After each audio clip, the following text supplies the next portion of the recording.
अस्सलाम वालेकुम, welcome to Geo Pakistan with Huma and Abdullah. Abdullah आज मेरे साथ नहीं है और आपको पता है ये कोशिश हमारी हमेशा ये होती है कि बड़े अच्छे मौजू से अच्छी बात से शो स्टार्ट किया जाए, बल्कि आजकल तो सिंस अगस्त है स्टार्टेड तो कोशिश हमारी ये होती है कि कुछ थोड़ी सी हुबुल वतनी हो, कुछ नगमे हो, कुछ तराने हो। लेकिन आज एक ऑब्वियसली सैड खबर इसलिए भी है क्योंकि ये वो खबर है जो कि हम होते हुए देख रहे हैं कुछ अरसे से।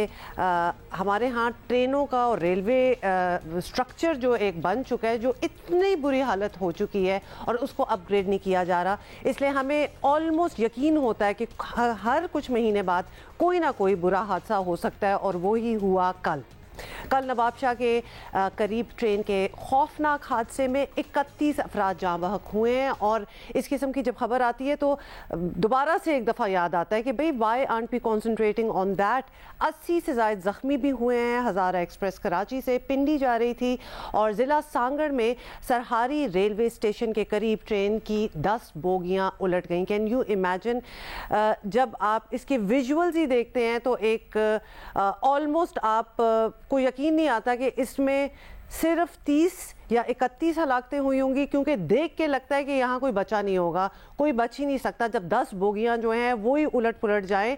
रेलवे हुकाम को फ़िलहाल हादसे की वजूहात के बारे में मालूम नहीं है। इस पे भी थोड़ा सा अफसोस होता है। ऑल्दो वजूहात तो रेलवेज़ को देख के और उनकी जो हालत है, जो ट्रैक्स की हालत है, वो देख के भी थोड़ा सा एक तयन आप कर सकते हैं कि क्या हुआ होगा। वज़ीर रेलवे ख्वाजा साद रफ़ीक ने तखरीब कारी का खदशा भी जाहिर किया है। वैसे ये डेफिनेटली ख्वाजा साद रफ़ीक की फ़ीलिंग भी होगी, लेकिन फ़ीलिंग से ज़्यादा आपको जब पता भी हो कि हालात क्या हैं आपके ट्रैक्स के, आपकी रेलवेज़ के, and how badly they need an upgrade, तो वो खदशा तो हमेशा ही मेरा ख्याल है कि मंडलाता रहता होगा। एंड देयर यू गो, हो भी गया। अच्छा, मुल्क में बाय द वे आपको ये एक दफ़ा फिर याद दिला दें कि ट्रेन हादसा मामूल बनते जा रहे हैं और हर 2-4 हफ्ते बाद कोई ना कोई ख़बर जो है वो सुनने को मिलती है। और ये बड़ी ख़तरनाक किस्म की सूरत हाल है जिसको इग्नोर नहीं किया जा सकता।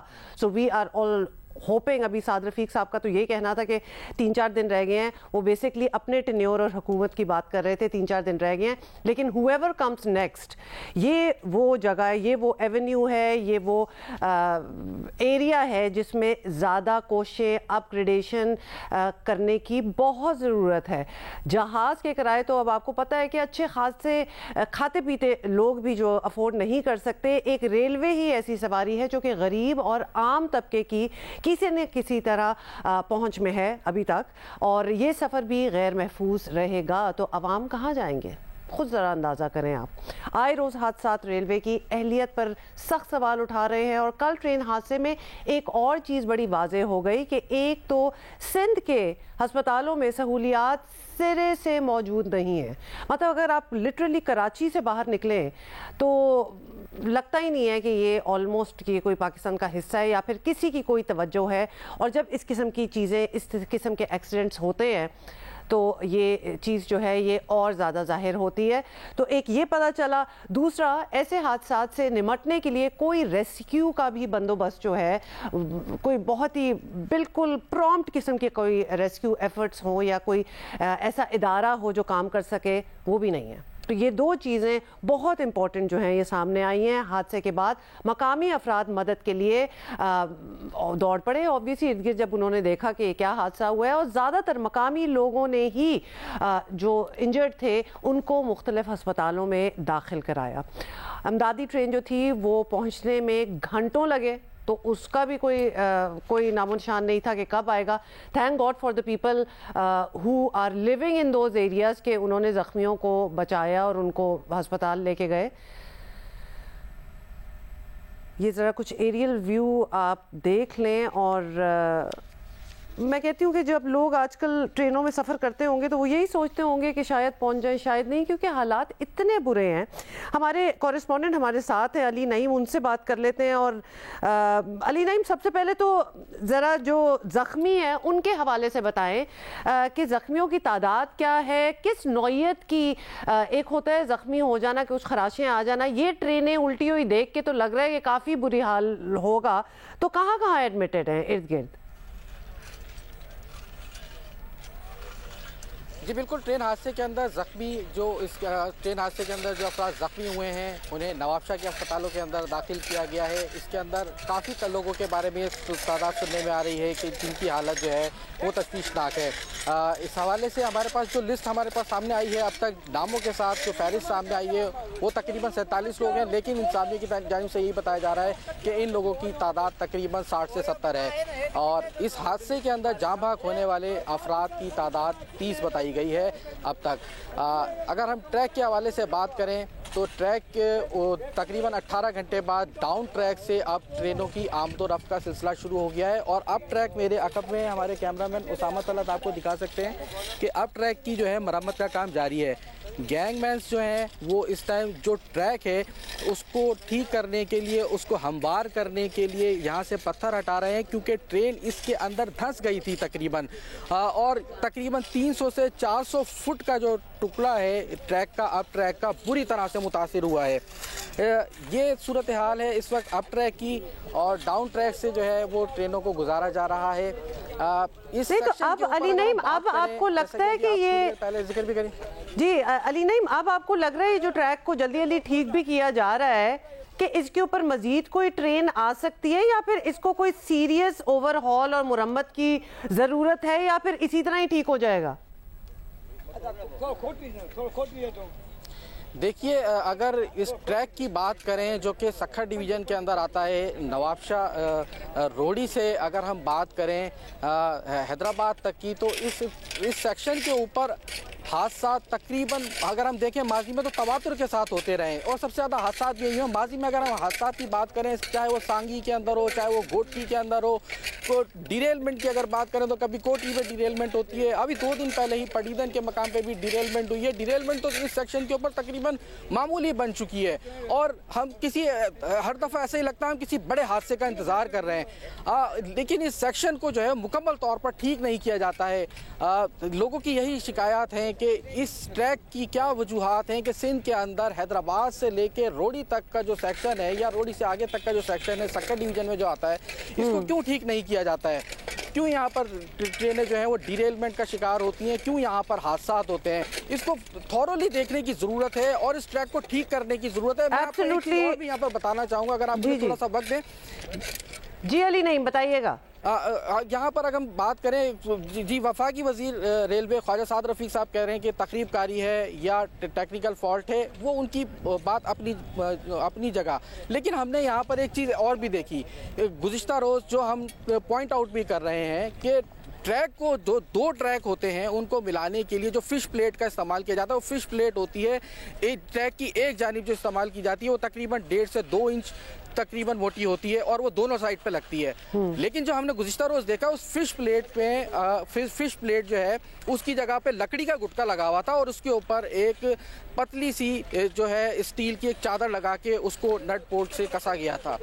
यहाँ पर ये सूरत हाल है। हम ये नहीं कह रहे हैं कि हादसा इस वजह से हुआ है, लेकिन यहाँ पर ये चीज़ भी देखने में आई है। बिल्कुल। और ये एक बड़ी चीज़ है जिसको देखने की ज़रूरत है कि आप अली नईम, आपने बड़ी अच्छी तरह पॉइंट आउट कर दिया है, वो लगना चाहिए। जी बिल्कुल, आपने बड़ी अच्छी तरह पॉइंट आउट कर दिया। जो बात पहले मैं कह भी रही थी कि ये एड हॉक बेसिस पे जब ये ठीक करना शुरू कर देते हैं ना, जी एक हादसा हुआ है जल्दी से ठीक कर दो क्योंकि 18-10 घंटे बाद एक और ट्रेन ने आना होगा, तो उस पर ऑब्वियसली इतनी सीरियसनेस नहीं दी जाती। और वो इसी तरह जिस तरह हमारे correspondent, thank you so much Ali Naeem bye the way for the update, और आपने अपनी आंखों देखा हाल एक बता भी दिया कि ये मुरम्मत भी क्या हो रही है। मतलब there is a term called jugaad, और अगर जुगाड़ू काम ही अगर आपने करना है कि जी इसमें जहां इसको एक मैसिव ट्रीटमेंट चाहिए ठीक होने के लिए, रेलवे लाइन की अगर हम बात कर रहे हो, और बीच में आप इस किस्म की चीजें करेंगे तो this is a recipe for disaster. कुछ अर्से बाद दोबारा ये होगा जो हम होते हुए देख भी रहे हैं। अभी बाबर अली रजा साहब ने हमें ज्वाइन किया, स्पोक्स पर्सन है पाकिस्तान रेलवेज। बाबर साहब, सबसे पहले तो हम आपसे यही पूछेंगे कि हम ये लिटरली ताज़ा वाक़या है जिसकी हम बात कर रहे हैं, लेकिन ये अब मामूल सी बात बन गई है कि रेलवे हादसा जो है मुसलसल बढ़ रहे हैं और ना जिम्मेदारों का तयन होता है, ना किसी को सज़ा मिलती है। कोई ऐसी मिसाल हमने नहीं देखी जो आपने you have made an example out of it कि जी आइंदा ऐसा नहीं होगा। तो आग लगने के भी हमने वाक़यात देखे हैं, क्या है जो नहीं देखा? इसकी कोई इन्वेस्टिगेशन होती है? कहीं किसी एंड तक आप पहुंचते हैं कि जी अब इसको ओवरऑल करने की ज़रूरत है? देखें, ये कहना दुरुस्त नहीं है कि रेलवे हादसात में इजाफा हो रहा है। अगर आप इस साल के अदाद-ओ-शुमार को पिछले 10 साल से कंपेयर करें तो ये चीज़ वाज़े तौर पे सामने आती है कि ऐसा तासुर नहीं है।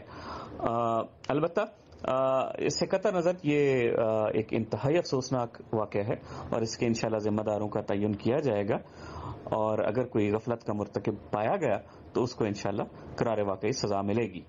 जहां तक आपकी ये बात कि रिपोर्ट्स का कुछ नहीं बनता, तो ऐसा नहीं है।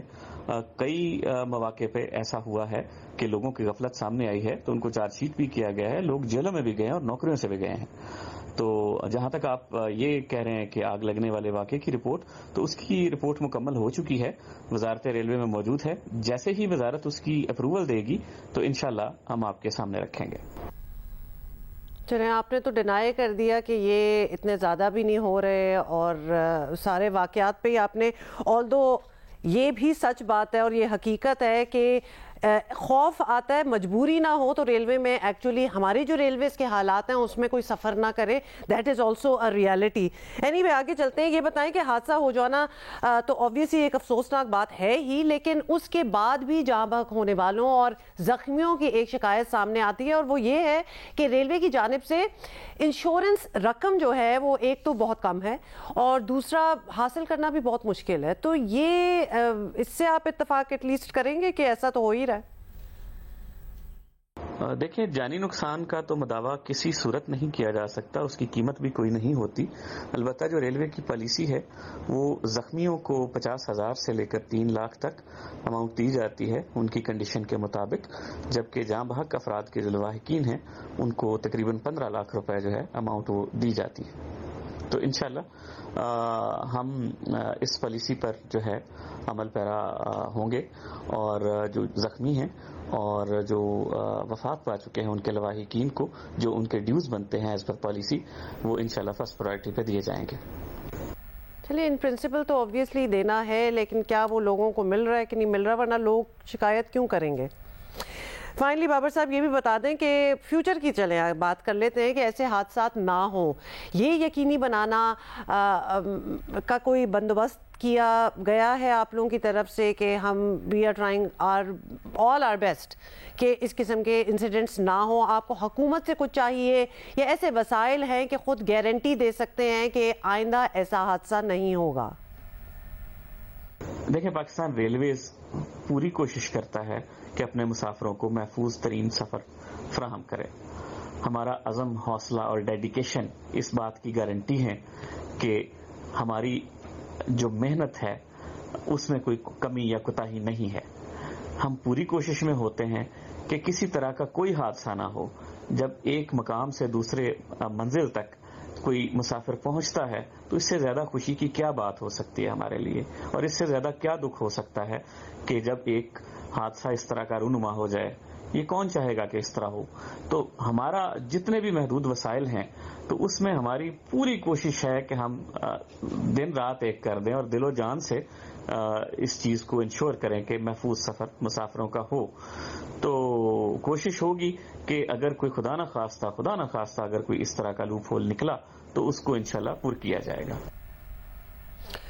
बाबर अली रजा साहब, थैंक यू सो मच। मतलब इससे ज़्यादा हम आपसे क्या बात करें, स्पोक्स पर्सन पाकिस्तान रेलवेज़, और एक उम्मीद पे ही दुनिया कायम है और मेरा ख्याल है रिगार्डिंग आर रेलवेज़ तो हम उम्मीद ही कर सकते हैं, वरना literally on the ground situation को चेंज होते हुए टेंजिबल जो हमें नज़र भी आ रही हो और हमें पता हो कि यस अब बहुत बेहतरी आई है, वो नहीं है। इसलिए उसमें इंसिस्ट कर देना कि जी बहुत बेहतरी है, हम ये कर रहे हैं वो कर रहे हैं, वेयर एक्सीडेंट्स बिल्कुल धड़ाधड़ उसी तरह हो रहे हैं। Who is going to believe? बड़ी मजबूरी में लोग ट्रैवल करते हैं रेलवे पे, otherwise obviously who would do that. एक ज़माने में काफ़ी बेहतर होती थी वैसे, लेकिन we are going to change the mood a bit. और एक हमारा प्लेयर, हमारा क्रिकेटर जो कि हमेशा एक खुशी की बायस होता है और हमेशा is a reason for happiness and something to look forward, वो है शाहीन शाह आफरीदी। और शाहीन शाह आफरीदी की पहली गेंद पर विकेट लेने की रिवायत जो है वो बिल्कुल बरकरार है। लंदन में होने वाली अब इसको मैं ज़रा मुश्किल है लेकिन पढ़ती हूँ, आपके लिए बताती हूँ। हूँ, द 100 इवेंट, ये एक इवेंट है और इसमें शाहीन आफरीदी ने हरीफ टीम के जेसन रॉय को पहली गेंद पर आउट कर दिया। क्या वो फीलिंग होती है? इनफैक्ट इसीलिए जब शाहीन शाह बॉलिंग करा रहे होते हैं तो आप पहली बॉल के लिए तो सारे रुक जाते हैं, बिकॉज ऑलमोस्ट आपको पता होता है कि कुछ ना कुछ हासिल होगा। इसमें शाहीन शाह आफरीदी ने 22 रन के एवज 2 खिलाड़ियों को आउट किया। शाहीन ने 20 गेंदों में 12 डॉट बॉल्स कराई, 2 चौके 1 छक्का खाया। Amazing. And he is so young कि आपको अभी ये भी पता होता है कि ये इस वक्त ये खेल रहा है, तो there are so many years of good cricket left in him. Definitely a good sight for cricket lovers there. अच्छा जी, ब्रेक ले रहे हैं। ब्रेक के बाद आके बहुत सी बातें करनी है, जैसे कि वो एक कश्मकश में थे ना कि पाकिस्तान इंडिया जाएगा कि नहीं जाएगा वर्ल्ड कप के लिए, वो भी मसला जो है वो हल हो गया है। we'll talk about that after this break.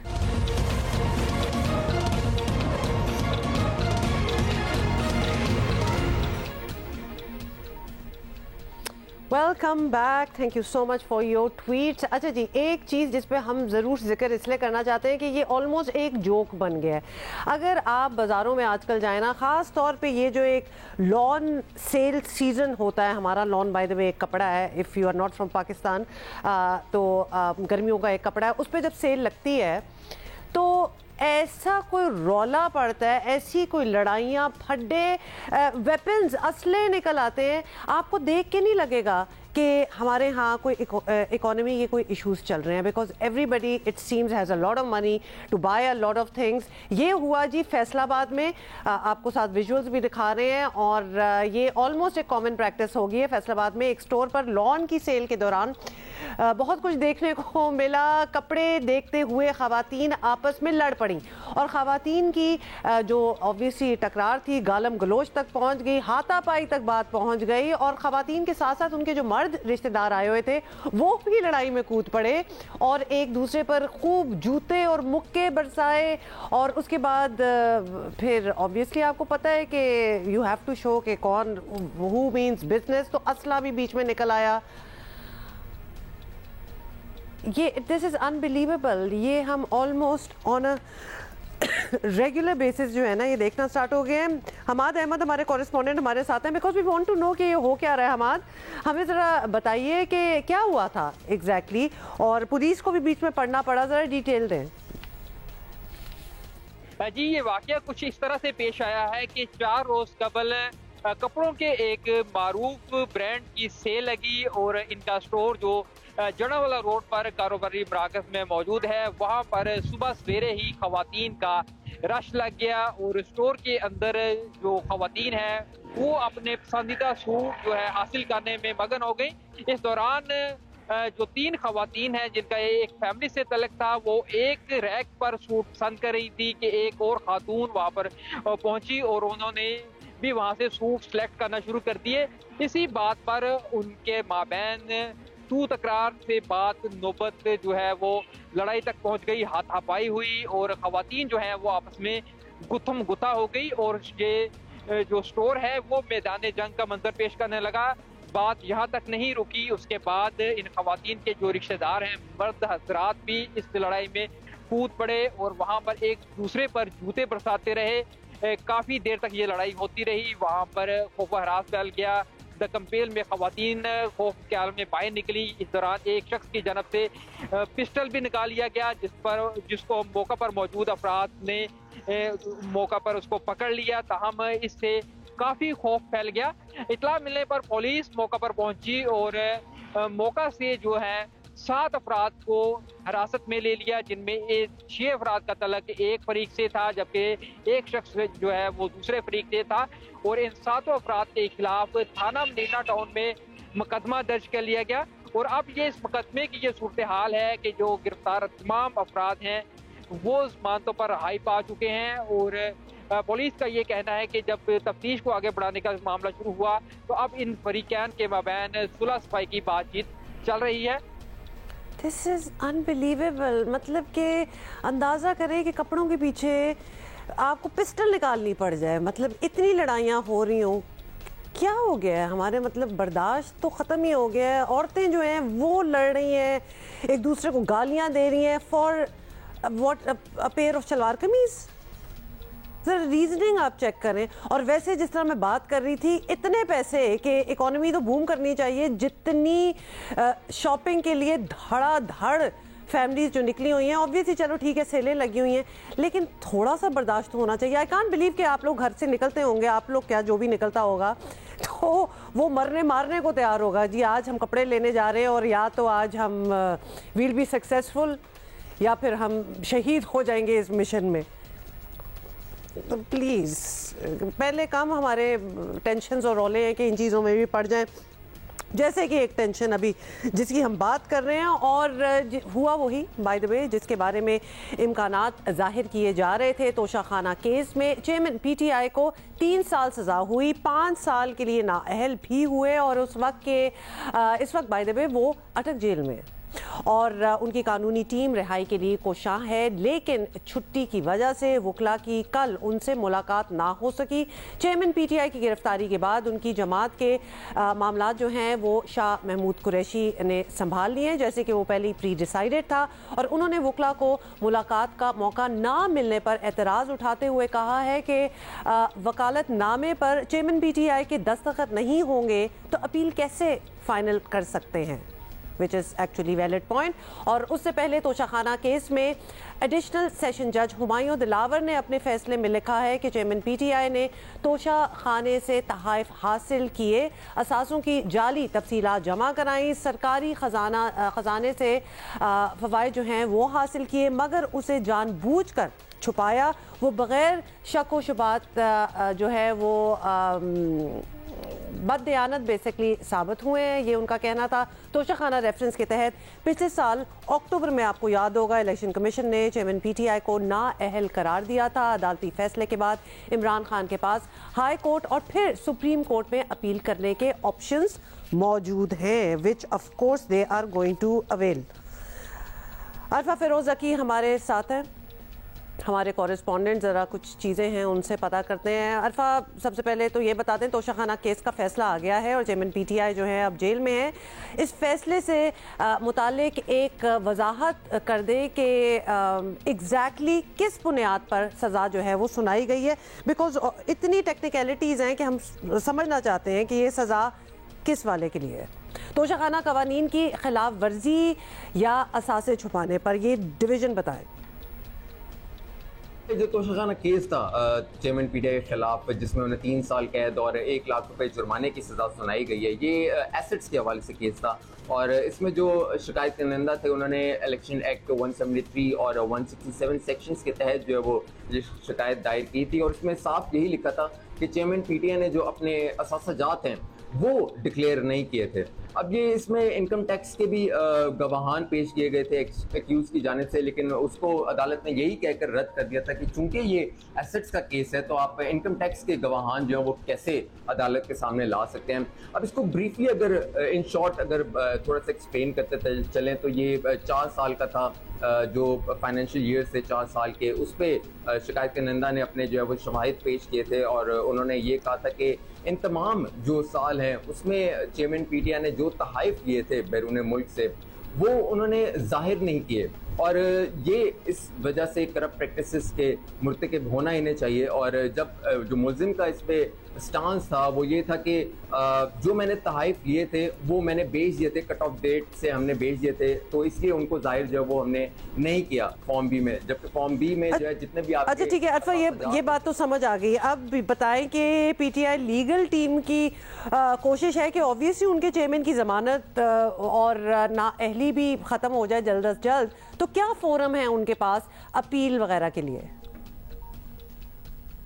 देखें, अब चेयरमैन पीटीआई को अगर किसी चीज़ का सहारा है तो वो उनकी कानूनी टीम ही है, जो ख्वाजा हारिस, बैरिस्टर गौहर अली और नईम पंजोता पर मुश्तमिल है। यही तीन जो है वो फ्रंट लाइन पर होते हैं और इनके केसेस ये तोशाखाना केस, यही तीन जो है वो फ्रंट लाइन पर थे।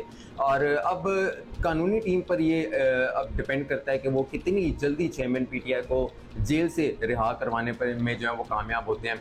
और इसी हवाले से अब रास्ते तो ऑब्वियसली प्लेटफॉर्म तो इनके पास खुले हैं, ऑप्शन इनके पास खुले हैं। हाई कोर्ट में भी जा सकते हैं, हाई कोर्ट में अगर इनके खिलाफ फैसला आता है तो ये सुप्रीम कोर्ट तक जो है वो रुजू कर सकते हैं। लेकिन चूंकि अब सेशन अदालत ने अभी ये फैसला तोशाखाना केस का दिया है और इसमें 3 साल की जो है वो कैद की सज़ा सुनाई है। तो अब जो आज का दिन है वो बहुत इंपॉर्टेंट है और आज के दिन जो इनके कानूनी टीम है चेयरमैन पीटीआई की, उसने ये फैसला किया कि हम हाई कोर्ट जो है वो पहले रुजू करेंगे, हाई कोर्ट जाकर अपील दायर करेंगे जो सेशन अदालत में फैसला इनके खिलाफ आया है। लेकिन जो एक उनके दरमियान एक दीवार सी कह लें या एक मुश्किल जो आन खड़ी है वो है चेयरमैन पीटीआई तक रसाई और चेयरमैन पीटीआई तक। Okay, got it Arfa, thank you. बिल्कुल अपडेट हमें मिल गई है। ऑप्शंस भी हैं, अभी हाई कोर्ट जा सकते हैं, सुप्रीम कोर्ट जा सकते हैं, and of course they will go to every length कि अपने चेयरमैन को रिहा कराया जाए। एंड ऑफ कोर्स जो जो अपडेट्स होंगी we will keep you posted. अभी एक छोटी सी ब्रेक ले लेते हैं, will be right back. Good morning.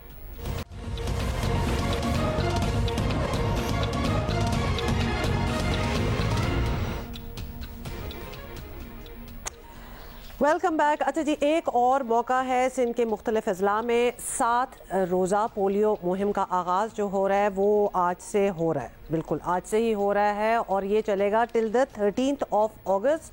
और इस दौरान सूबे के 30 लाख से ज़ायद बच्चों को पोलियो के कतरे पिलाने का हदफ जो है वो मुकर्रर किया गया है। और आपको ये भी बता दें कि सिंध के मुख्तलिफ अजला में ये ऑब्वियसली ये मुहिम तो चलेगा, लेकिन एक एरिया है जहाँ ये शिकायत आ रही है ज़िला शर्की में कि पोलियो कतरे ना पिलाने की शिकायत सबसे ज़्यादा है। भाई क्यों नहीं पिला रहे आप?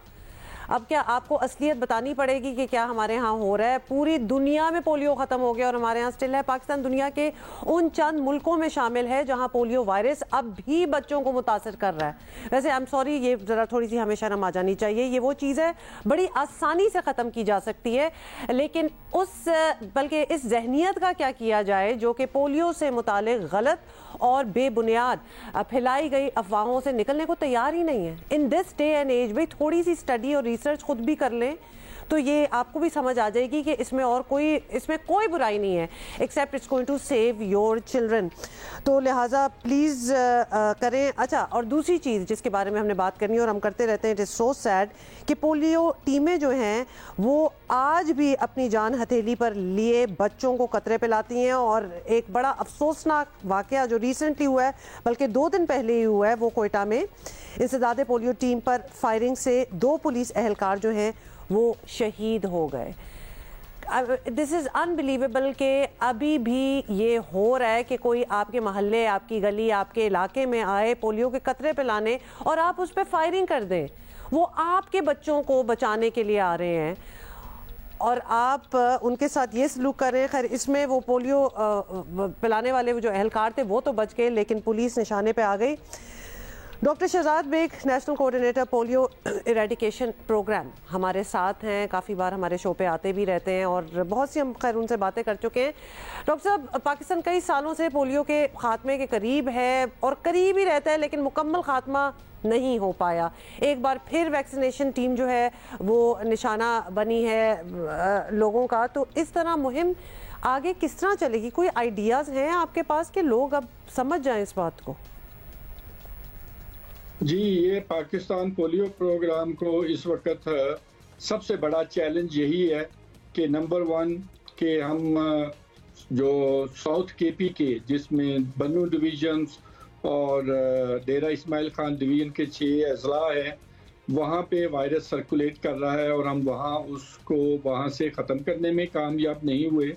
और दूसरा ये कि हमारे अक्रॉस द बॉर्डर अफ़गानिस्तान में भी ये नंगरहार और कंधार में ये वायरस सर्कुलेट कर रहा है।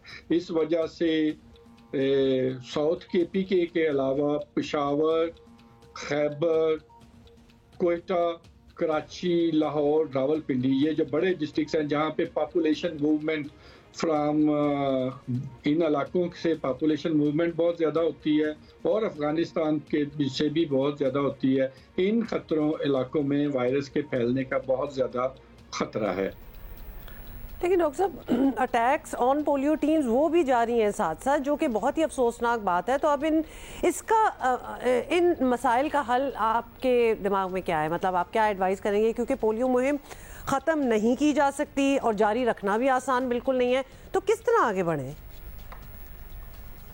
जी, ये हमें सब एक नेशनल काज है जिसमें जब हम सब मिलके बासियत कौम एक अज़्म के साथ इसमें शामिल नहीं होंगे कि ये फैसला नहीं करेंगे कि हमने एक सेहतमंद जनरेशन पैदा करनी है, फैसला हमने आज करना है अगर कल बच्चे को चलना है, और हमने अपने तमाम बच्चों को एक सेहतमंद मुस्तकबिल देने के लिए उनको सेहतमंद रखना है ताकि वो बड़े होकर अपनी ज़िंदगी में जो करना चाहते हैं वो कर सके। और उसके लिए ज़रूरी है कि हम पैदाइश से लेके 5 साल तक के तमाम बच्चों को पोलियो के कतरे ज़रूर पिलाएं ताकि वो एक सेहतमंद जवान बन के माशरे में अपना किरदार अदा कर सकें। डॉक्टर शहजाद बेग, बहुत बहुत शुक्रिया हमसे बात करने का, और काश ये इतना आसान होता कि हम बाहैसियत कौम हम सारों को ये अज़म करना चाहिए, नहीं कर रहे ना, यही तो सारी बात है।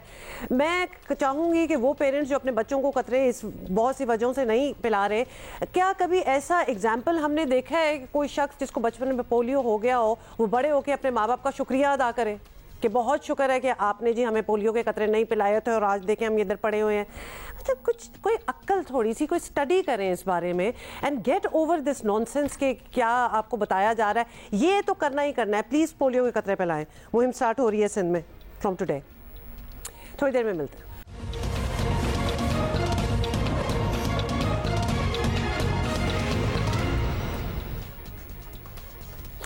वेलकम बैक एंड अस्सलाम वालेकुम। If you guys are just joining us, क्या हाल है? आज मैं अकेली हूँ, अब्दुल्ला मेरे साथ नहीं है। अब्दुल्ला और मैं एक और शो की रिकॉर्डिंग पे लाहौर गए हुए थे ओवर द वीकेंड, और Abdullah decided to stay back. Can you imagine, मतलब कि काम चल रहा है लेकिन ही सेड कि नहीं, I am going to be here. अच्छा जी, आज है 7 अगस्त और पाकिस्तान के यौम आज़ादी में बाकी हैं सिर्फ 7 दिन, और आपको पता है कि हम रोज़ एक मिली नगमा जो है वो सुनाते हैं, और ये सिलसिला हमने 1 अगस्त से शुरू किया हुआ है। तो आज हम जो मिली नगमा सुना रहे हैं वो बहुत ही मशहूर है, and you know it came out in 1987। हम जिंदा कौम हैं, पाइंदा कौम है। ये मिली नगमा जो है मसरूर अनवर ने लिखा था, और इसको गाया एक पूरी ऑनसॉम है जिसने गाया। सो तहसीन जावेद को तो आपने पहचान ही लिया होगा, Amjad Hussain, Benjamin sisters once again, which also means कि बेंजामिन सिस्टर्स ने बड़े मिली नगमे गाए, और साथ थी फातिमा जाफरी जिन्होंने बहुत ज़्यादा, आई डोंट थिंक कि बहुत ज़्यादा गाने गाए, लेकिन ऑब्वियसली ये एक तराना तो हम सुन ही रहे थे, लेकिन 1987 का फैशन भी सामने आ गया, and how nicely the ladies are all standing and singing the song. लेकिन ये भी वो हमारी नेशनल एंथम्स में इसने जगह बना ली है, बिकॉज आपको पता है इस किस्म के जब दिन आते हैं तो this song is one of the most favourite ones, और फिर वो सिंग अलोंगेबल वाली फील भी है, तो सारे मिल के भी इसको गा सकते हैं। और बच्चों के टैबलोज वगैरह होते थे स्कूल में अभी भी, तो ये बड़ा एक प्रेफर्ड सॉन्ग होता है। एक तो इतने ज़्यादा लोगों ने गाया है कि अगर इसको लाइव भी परफॉर्म करना हो स्कूल कॉलेजेस वगैरह में, वेल नॉट रियली कॉलेजेस, स्कूलों तक ही मेरा ख्याल है बात है, तो बहुत से बच्चे पार्टिसिपेट कर सकते हैं। How beautiful. और बाय द वे हमारे पास बहुत बड़ी लिस्ट है, so it's not as if कि जी 14th आ जाएगा और किस तरह हम वहाँ पहुँचेंगे, गाने और नगमे कहाँ से लाएंगे। वी हैव सो मैनी, और अगर आपको लगता है कि हम कोई मिस कर रहे हैं तो प्लीज़ आप हमें ट्वीट करें और कोई अपना फेवरेट जो है वो हमें बताएं, and we will run it on our show. अच्छा जी, एक चीज़ जिसके बारे में हमने बात भी करनी है, एंड आई होप कोई बेहतरी आए। कराची में आपको पता है स्ट्रीट क्राइम्स तो पहले ही अरूज पर था, और अब ख़वातीन को सरेआम हरासा करने के ऊपर नीचे वाक़यात जो हैं वो सामने आ रहे हैं। अफसोसनाक बात यह है कि बाज़ मुलज़मान अब तक आज़ाद घूम रहे हैं।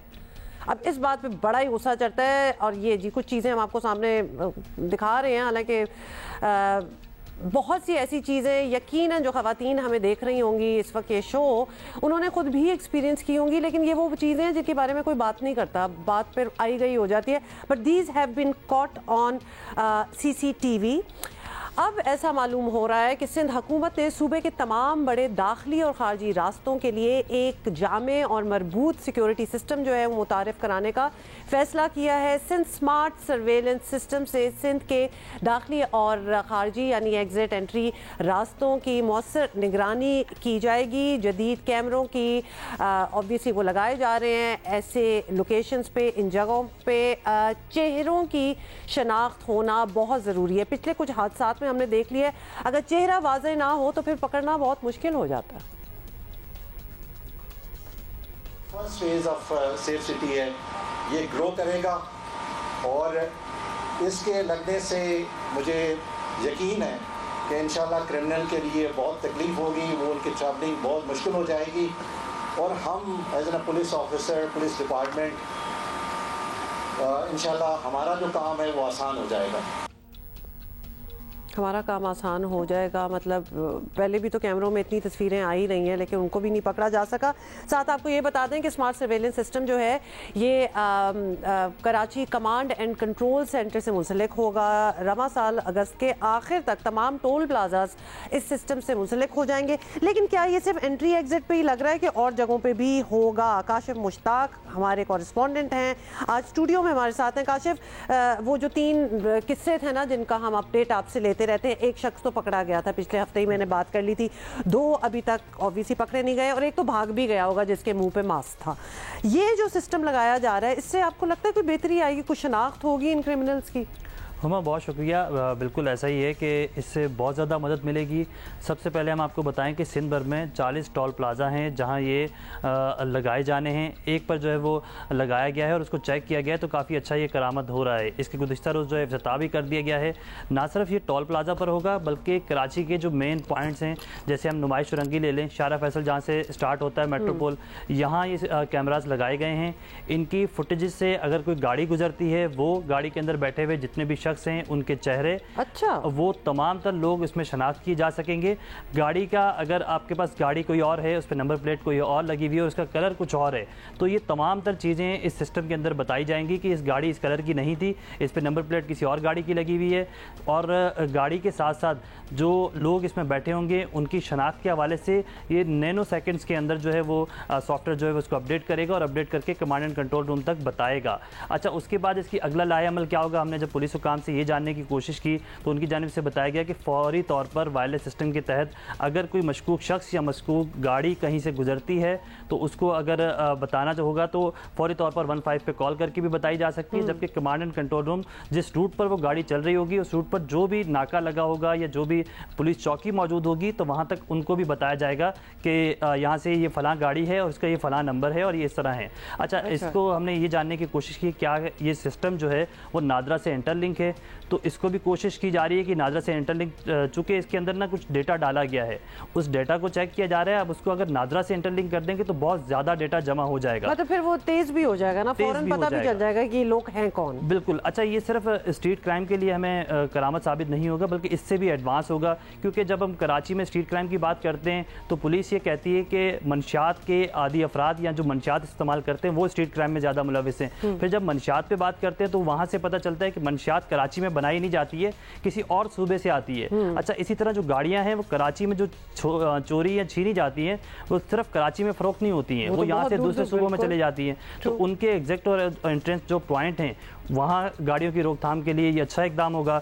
जो मंशियात कराची के अंदर आती है या फिर इन गाड़ियों के ज़रिए जो इस्तेमाल की जाती है या बड़ी लोडेड गाड़ियाँ जो इसमें इस्तेमाल होती हैं तो उनको बड़ी आसानी से जो इसमें शनाख्त भी किया जा सकता है, साथ साथ उन तक पहुँचा भी जा सकता है। अगर ये सिस्टम आगे इसी तरह लेके चलेंगे, हमारी IG सिंध से बात हुई तो उनकी जानिब से बड़ा अच्छा इकदाम किया गया है, लेकिन अगर आने वाले जो IG होंगे वो अगर इस चीज़ को आगे लेके चलेंगे और मज़ीद जिस तरह इनका ये प्लान है कि 40 टोल प्लाजा पर जो है ये कैमरेज लगने हैं और उन तमाम तर कैमराज को वर्किंग कंडीशन में रखना है और जो main centralize command and control room है उसको जो छोटे छोटे मुख्तलिफ शहरों के अंदर सिंध भर में कमांड एंड कंट्रोल रूम बनाए जाएंगे, उनको आपस में इंटरलिंक किया जाएगा। अगर ये प्लान मैं समझता हूँ कि पूरे मुकम्मल तौर पर इसको कर लिया जाए तो ये आपने काशिफ जो अभी वर्किंग कंडीशन में रखे जाएं, ये जो बात की है ना, ये बड़ी इंपॉर्टेंट बात इसलिए है बिकॉज इन द पास्ट हमने ये भी देखा है अ lot of the times cameras होते हैं, कहीं कार्रवाई कोई हुई हो लेकिन कैमरा जी काम नहीं कर रहा था या समथिंग लाइक दैट।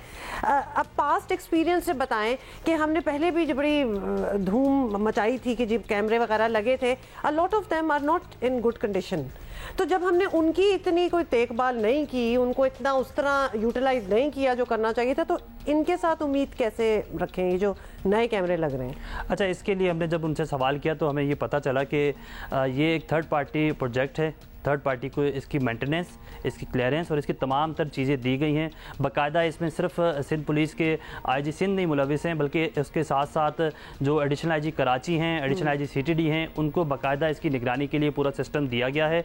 वो इसको स्टैंड बाय के तौर पर चेक भी करेंगे और साथ साथ जो CCTV कैमरे लगे हुए हैं उनकी मेंटेनेंस के लिए भी पूरी एक हिकमत अमली इनकी तरफ से बनाई गई है। और कोशिश इस आईजी सिंध की जानिब से तो गुलाम नबी मेमन साहब की जानिब से तो ये की जा रही है कि 40 टोल प्लाजा पे ये CCTV कैमरे लगें, उनको मॉनिटर किया जाए और मॉनिटर करने के बाद उनकी CCTV जो है वो हासिल भी की जाए और उसको इस फेस रिकग्नाइज सिस्टम में डाली जाए ताकि उनसे उसका मजीद डेटा भी सामने आए और नादरा से इसको इंटरलिंक कर दिया जाए। तो बहुत ज़्यादा करामत हो गई है। फाइनली जल्दी से ये बता दें, वो जो मास्क मैन था जिसको ढूंढा जा रहा है, अब तो खैर वो कहाँ भाग भूग गया होगा इधर उधर, कोई ऐसी भी कोई जादू निकला है इन कैमरेज में कि मास्क के पीछे भी पता चल जाए कि क्या शक्ल है? देखिए, इसमें एक चीज़ बहुत वाज़ेह है कि हमने ये पूछा कि क्या चेहरा अगर आधा ढापा हुआ हो तो उसके बाद ये चीज़ सामने आ सकती है, तो ये आपकी आइज़ से जो है वो रिकग्नाइज तो कर सकता है, लेकिन चूंकि आइज़ से रिकग्नाइज भी तब किया जाएगा इस सॉफ्टवेयर की मदद से जब आपका चेहरा बिल्कुल सीधा हो। जो वो CCTV सामने आई है या फिर उससे मजीद गुलिस्तान जौहर में जो वाक़या हुआ और 100 मजीद CCTV जो पुलिस ने निकाली, उन किसी भी CCTV के अंदर बदकिस्मती से वो जो शख्स है उसका चेहरा बिल्कुल सीधा नहीं है। हम फुटेज में भी अभी देख रहे हैं कि वो जो फुटेज हम अपनी स्क्रीन पर भी दिखा रहे हैं उसमें सिर्फ उसका चेहरा साइड पोज में आ रहा है। अगर वो चेहरा कुछ हद तक सामने आता तो ये पकड़ा जाता, जैसे औरंगी टाउन का जो वाकया हुआ उसमें जो खातून को से हिरासा कर रहा था उस शख्स को पकड़ लिया, लेकिन समनाबाद और ये वाकया जो गुलिस्तान जौहर वाला फेडरल बी एरिया वाला वाकया का क्या? बिल्कुल, वो समनाबाद के थाने की हदूद थी, फेडरल बी एरिया है। उस वाकये के अंदर भी जो CCTV फुटेज है उसको इस सॉफ्टवेयर में डाला गया। जो इस सॉफ्टवेयर को रन कर रहे हैं, हमने उनसे बात की तो उनसे पूछा कि क्या उसमें कोई मदद हासिल हुई, तो उसमें नहीं हुई। लेकिन कराची में अगर स्ट्रीट क्राइम की कोई वारदात होती है, हालिया दिनों में डिफेंस थाने की हदूद में एक वारदात हुई थी मोबाइल शॉप के अंदर, उसके 3 मुलजमान जो है वो इसी सॉफ्टवेयर की मदद से जो है वो पुलिस की जानिब से पकड़े गए हैं। 2 करोड़ से जायद के मोबाइल फ़ोन थे जो वो छीन कर वहाँ से वो फरार हुए थे। तो ये एक अच्छा इकदाम पुलिस की जानिब से। फाइनली काशिफ ये ज़रूर बता दें, आप ऑब्वियसली आपकी बीट है, आपको लगता है जो क्रिमिनल्स हैं जो हरासा भी कर रहे हैं, डकैतियाँ भी कर रहे हैं, बहुत कुछ कर रहे हैं, उनको थोड़ा सा खौफ आएगा इस किस्म के सॉफ्टवेयर से, इस किस्म की चीज़ से कि भाई अब हम पकड़े जा सकते हैं? क्योंकि हमें लगता है कि इतने आसानी से लोग भाग रहे हैं करके, क्योंकि उनको ये यकीन हो गया है कि there is nothing out there जो मुझे पकड़ लेगी। अब इससे थोड़ा सा खौफ आएगा, डिटरेंस होगी। बिल्कुल, पुलिस का ये दावा है कि ना सिर्फ खौफ आएगा बल्कि एक बड़ा कमज़ोर पहलू पुलिस के पास होता है कि मुलजमान पकड़े तो जाते हैं लेकिन वो बहुत जल्द रिहा हो जाते हैं। तो उसके लिए उसका ज़रूरी ये होता है कि एक फिज़िकल एविडेंस हो। तो ये CCTV फुटेजेस या फिर उनसे जो उनके फेस रिकग्नाइज किए जाएंगे वो इस तफ्तीश में भी पेशरफ में सामने आएंगे और साथ साथ जो उनको सजाएं दिलवाने में भी IG सिंध की जानिब से खुद ऐलान किया गया है कि ये जो CCTV फुटेज हमें सामने आएंगी ये हम कोर्ट में भी पेश करेंगे और उसके बाद उनको एज अ प्रूफ इस्तेमाल किया जाएगा। तो ये उन मुलजमान के लिए चैलेंज है, उनको इससे यकीनी तौर पर सबक हासिल करना चाहिए कि अब इस तरह के सिस्टम मुतारिफ करवा दिए गए हैं और इन कैमराज की क्वालिटीज़ बहुत अच्छी है कि आप जूम करके कोई अगर 500 लोगों का मजमा है तो जब मैंने इस सिस्टम को देखा तो मैंने देखा कि 500 के 500 लोगों में से अगर 40 लोगों के फेस रिकग्नाइज वो सिस्टम कर रहा है जो मशकूक हैं, तो ये बहुत अच्छा है कि 500 में से 40 लोग डिटेक्ट वो किए जा रहे हैं। तो ये उनके लिए बहुत बड़ा चैलेंज है पुलिस के लिए। चेक करने के लिए ये जो हरासमेंट वाले केसेस हमने 3 जिनका जिक्र किया है, एक तो पकड़ा गया है, तो जो पकड़ा गया है उसकी भी शक्ल डाल के देखी गई कि अगर ना पकड़ा जाता तो क्या ये रिकग्नाइज कर रहा था सिस्टम? बिल्कुल देखा उसमें और मैंने बाकायदा खुद भी देखा है, उसका जो चेहरा है वो उसके साथ मैच कर रहा है। और इस तरह के मुतादिद हमने देखा कि जो 10 मुहर्रम में जुलूस जो निकला था और उसमें जो लोग एक बड़ा हजूम वहाँ से गुजर रहा था तो उनकी जो वहाँ नुमाइश चौरंगी पर कैमरा लगा हुआ है तो उस कैमरे से हमने देखा कि तमाम तर लोगों के चेहरे जो है वो रिकग्नाइज भी किए जा रहे थे, उनको फॉलो भी किया जा रहा। तो ये ना सिर्फ इस तरह बल्कि शहर में जो छोटे बड़े इज्तिमात होते हैं या फिर इस तरह की महफिलें होती हैं तो उनमें भी जो ये पुलिस की मेन पावर लगाई जाती है वो कम हो जाएगी और CCTV फुटेज की मदद से जो है वो बड़ी आसानी हो जाएगी। अच्छा, ये हो गया, बहुत अच्छी बात है एंड ऑब्वियसली सबसे अच्छी बात है थर्ड पार्टी इसको मेंटेनेंस वगैरह करेगी तो ये काम करता रहेगा। अब सेफ सिटी का भी जल्दी से बता दें, बाकी शहर में भी तो कैमरे शैमरे लगने चाहिए ना, और लगे भी काम भी नहीं आधे कर रहे, मतलब वो कब प्रॉपरली काम करना शुरू करेगा? देखिए, गुज़िश्ता रोज़ जब इसका इफ्तिताह किया गया तो वज़ीर आला सिंध की जानिब से जो है वो इस पर बयान दिया गया और हमने जब उनसे ये सवाल किया कि क्या इसको सेफ सिटी से लिंक करेंगे तो उन्होंने कहा ये एक सेफ सिटी का पार्ट ही है। और कराची वाले ये ना समझें कि ये सिर्फ कराची में रहेगा, बल्कि पूरे सिंध में हम जो है इस तरह के कैमरास लगाने जा रहे हैं। उसको सेफ सिटी से जो है वो कंबाइन करेंगे और कंबाइन करके इसको मज़ीद आगे लेके चलेंगे, ताकि ना सिर्फ सेफ सिटी प्रोजेक्ट के तहत जो कराची में काम होना है या सूबे में काम होना है वो एक सिंध गवर्नमेंट की तरफ से हो, पुलिस को भी इस पर कोऑर्डिनेट करके और इसको अमली तौर पर जो है वो सामने लाया जाएगा। Kashif, thank you so much, बड़ा ज़बरदस्त आपने अपडेट भी हमें दी है। एंड वी आर होपिंग कि ये सारे चेंजेस जो हैं या नई चीज़ें जो इंस्टॉल हो रही हैं ये काम करती रहें और पकड़े जाएं वो लोग जो भाग रहे हैं इंशाल्लाह। Thank you so much for being here with us. Okay ji, इस पे ऑफ कोर्स आपको पता है ये वो वाला टॉपिक है जिस पे हमने तो अपनी कड़ी नज़र रखी हुई है, और अगर हमें लगा कि things are not working fine we will point that out. In the meantime, let us move on. और Pakistan cricket team will be going to India for the world cup, और ये डिसीजन हो गई है। पाकिस्तान ने कल कौमी क्रिकेट टीम को वर्ल्ड कप 2023 में शिरकत के लिए इंडिया भेजने का फैसला सुना दिया है। और दफ्तर खारजा का कहना है कि पाकिस्तान हमेशा सियासत और खेल को अलग देखता आया है। ताहम दफ्तर खारजा के मुताबिक पाकिस्तान को इंडिया में सिक्योरिटी पर तहफ़्फ़ुज़ात बरकरार है। एक्चुअली वो पाकिस्तानियों को भी हैं, कंसिडरिंग के इंडिया में इस वक्त मुसलमानों के साथ क्या किया जा रहा है। एक दहशत जो है वो मची हुई है। आईसीसी और भारतीय हुकूमत को तहफ़्फ़ुज़ात से आगाह करेंगे, ये भी कहना था, और उम्मीद है कि भारत में पाकिस्तान टीम को भरपूर सिक्योरिटी हासिल होगी। अब आपको ये बताएं कि उधर chairman PCB management committee Zaka Ashraf ने साफ साफ बता दिया है कि कौमी टीम मौजूदा सेटअप के तहत वर्ल्ड कप में जाएगी। एग्जैक्टली उनका क्या कहना था ये आपके सामने। जब एक टीम परफॉर्म कर रही हो तो मैं समझता हूँ याद साहब कि हमें उनको डिस्टर्ब नहीं करना चाहिए। हमारे टीम प्लेयर्स हैं, कोचेज़ हैं, वो बेचारे परफॉर्म कर रहे हैं। और सर ये ब्रेकिंग न्यूज़ आप दे रहे हैं कि वर्ल्ड कप में हम फिलहाल इसी टीम मैनेजमेंट को कंटिन्यू करें। यही इरादा है हमारा कि जितनी हमारी टेक्निकल कमेटी है उनसे भी डिस्कस हुआ है, उन्होंने भी कहा जब टीम परफॉर्म कर रही हो तो उसको डिस्टर्ब। मैं खुद भी इस आइडिया से बिलीव करता हूँ। अच्छा, इस सारे मामले पे हम बात करेंगे। सीनियर स्पोर्ट्स जर्नलिस्ट माजिद भट्टी साहब हमारे साथ हैं। भट्टी साहब, सबसे पहले तो फैसला हो गया है कि पाकिस्तान टीम जो है वो इंडिया वर्ल्ड कप खेलने जाएगी। What do you think about that? देखें, बिल्कुल यही तवक्को थी, क्योंकि पाकिस्तान हमेशा से खेलों के मामले में कभी सियासत को लाने की कोशिश नहीं करता। और इस वक्त जब हम बात कर रहे हैं तो पाकिस्तान की हॉकी टीम चेन्नई में है, जहां एशियन हॉकी चैंपियंस ट्रॉफी में पार्टिसिपेट कर रही है। और 2016 में भी पाकिस्तान ने T20 वर्ल्ड कप के मौके पर अपनी क्रिकेट टीम को भारत भेजा था। फिर आखिरी बार जब दोनों मुल्कों के दरमियान 2012 के एंड में और 2013 के शुरू में T20 और वनडे सीरीज हुई, उस वक्त भी पाकिस्तान ने अपनी क्रिकेट टीम को भारत भेजा था। लेकिन भारत ने वादे के बावजूद उसके बाद फिर पाकिस्तान आने से गुरेज किया। लेकिन बहरहाल एक अच्छा कदम है और एक अच्छी कोशिश है जिसपे हुकूमत पाकिस्तान मेरे ख्याल में मुबारकबाद की भी मुस्तहक है। और इंडिया में भी देखें जो क्रिकेट के हल्के भट्टी साहब, यही तो सारी बात है कि हम तो मान जाते हैं, obviously we are open to a lot of things, और खासतौर पे हम स्पोर्ट्स को बिल्कुल सियासत से अलग ही रखते हैं। लेकिन इंडिया इस तरह नहीं सोचता जिस तरह आपने भी बताया। ये पाकिस्तान की इंटरनेशनल कमिटमेंट है जिसे पूरा किया जा रहा है। लेकिन और बड़ी बात है कि पाकिस्तानी खिलाड़ी जो है वो इंडिया जा रहे हैं। क्या इसके बाद पाक भारत दो तरफा सीरीज, खास तौर पर अगर टेस्ट क्रिकेट की बात की जाए तो उसकी बहाली का इम्कान भी पैदा होता नजर आ रहा है आपको? देखें, आईसीसी इवेंट्स में तो दोनों मुल्क आपस में खेलते रहते हैं।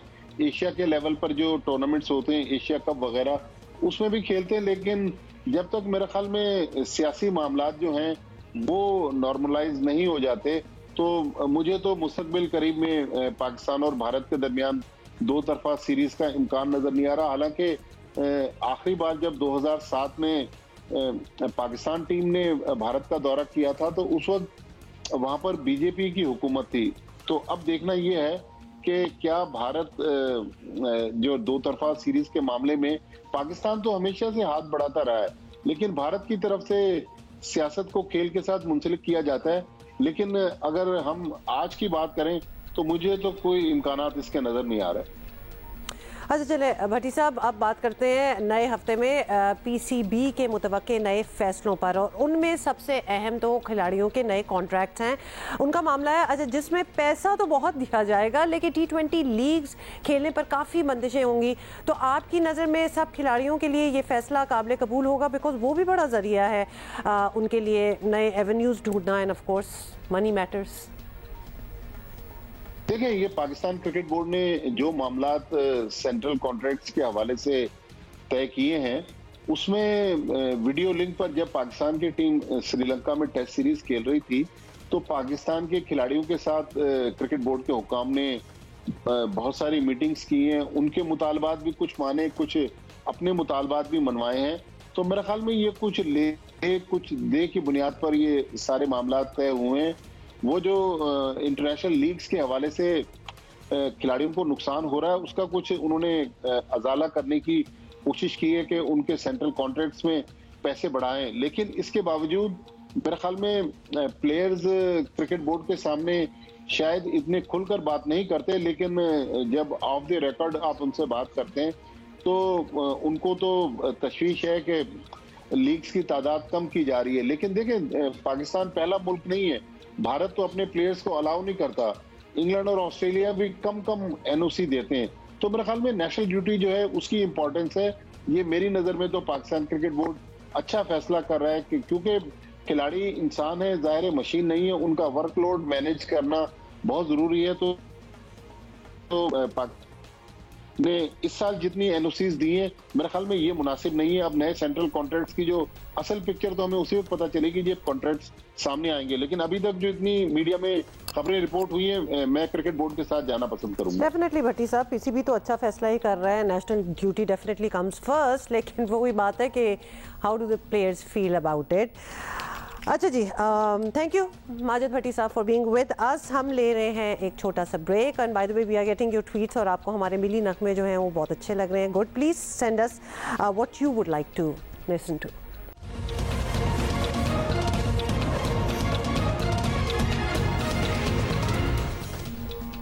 अच्छा जी, आगे चलते हैं और आपको बताएं कि वज़ीर आज़म ने चंद दिन पहले एक इंटरव्यू में बता दिया था कि आइंदा आम इंतखाबात जो हैं वो नई मरदमशुमारी के तहत होंगे, और 2 दिन पहले मुश्तरका मफादात काउंसिल ने नई मरदमशुमारी की मुतफ़क्का तौर पर मंजूरी दे दी है।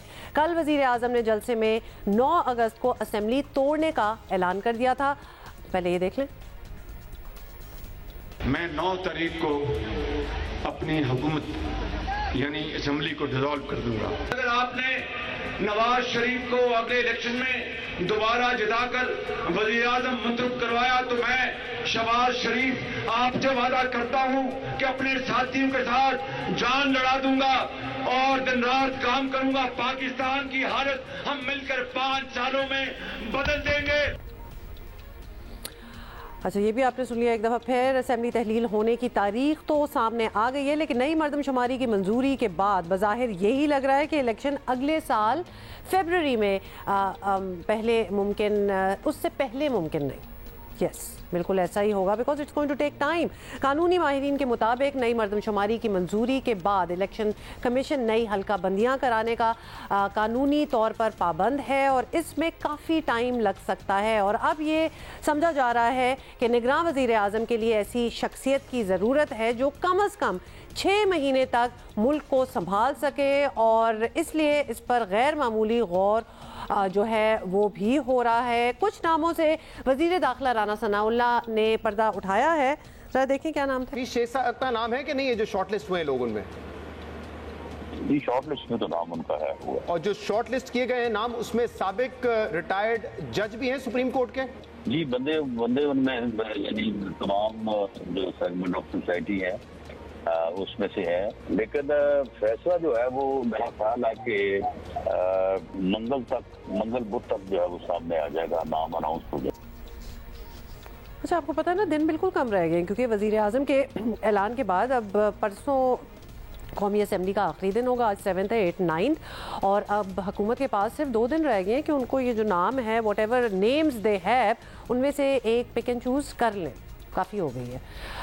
तलाल चौधरी साहब रहनुमा PMLN हमारे साथ हैं, सीनियर रहनुमा है। तलाल चौधरी साहब, मर्दमशुमारी की मंजूरी के बाद अब ये काफ़ी वाज़ेह है कि इलेक्शन जो है वो अक्टूबर नवंबर में नहीं होने लगे, बात जो है वो अगले साल तक पहुंच गई है, जैसे नॉट बिफोर फरवरी हमें लग रहा है। तो क्या पार्टी इस डिले का पार्टी को फ़ायदा होगा, इस डिले से नुकसान होगा?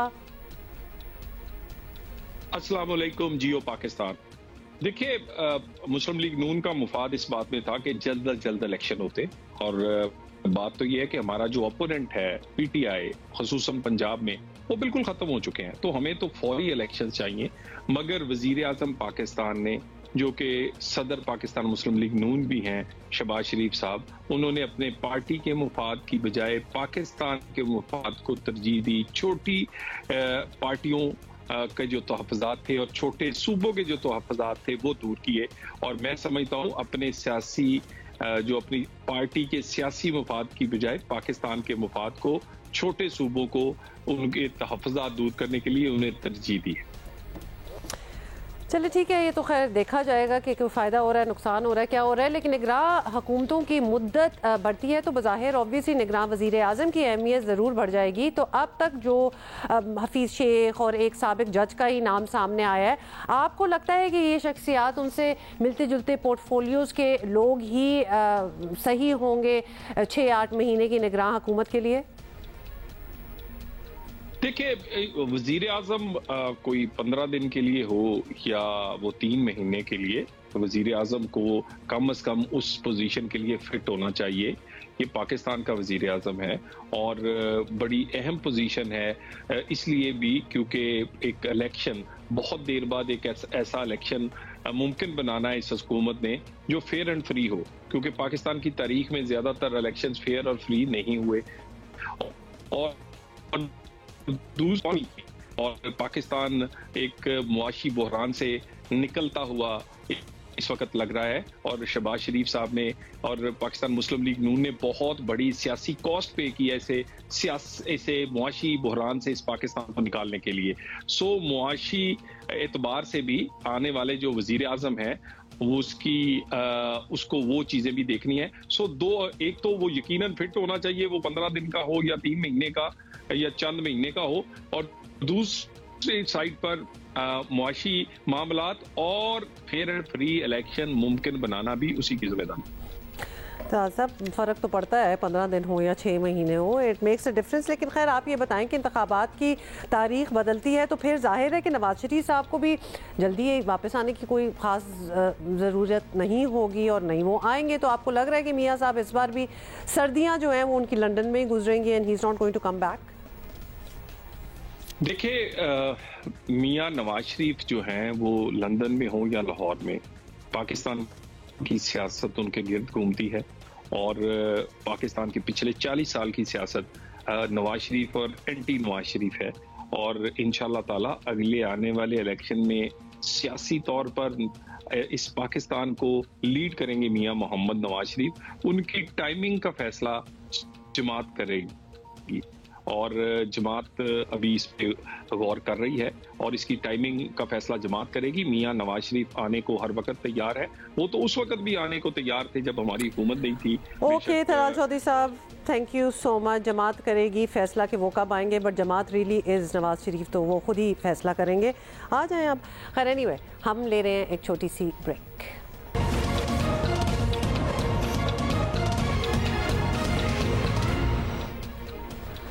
Welcome welcome. अच्छा जी, एक लाइन होती है ना, वॉक द टॉक या फिर प्रैक्टिस व्हाट यू प्रीच।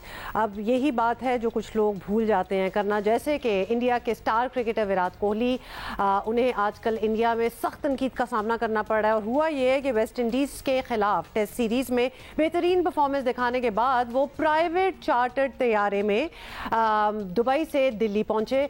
एक सिंगल जेट तैयारे पर 2 मीट्रिक टन कार्बन डाइऑक्साइड जो है वो इमिट होता है, जबकि विराट कोहली माहौलियाती आलूदगी के खिलाफ हमेशा से बोलते रहे हैं, बड़े वोकल रहे हैं। यहाँ तक कि उनका कहना था एक ज़माने में कि दिवाली के मौके पर शुर्लियाँ जी नहीं होती पटाखे, वो चलाने से भी गुरेज करना चाहिए क्योंकि वो एनवायरनमेंट को ख़राब करता है। और अब आप उनको खुद देखें तो he is being massively trolled, और कमर्शियल फ़्लाइट में आते तो ऑब्वियसली कोई और सीन होता, वो चार्टर्ड प्लेन में आ रहे हैं। Yes, okay, we will see you tomorrow, have a great day.